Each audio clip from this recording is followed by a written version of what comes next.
This is thermal cutter when making safety laminated glass with SGP interlayer. There may be some SGP interlayer ribbons on edges of laminated glass, and you can use the thermal cutter to clean the SGP interlayer ribbons very easily.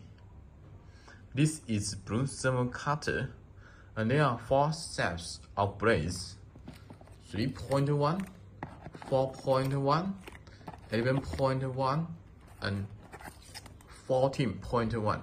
4 shapes of blades.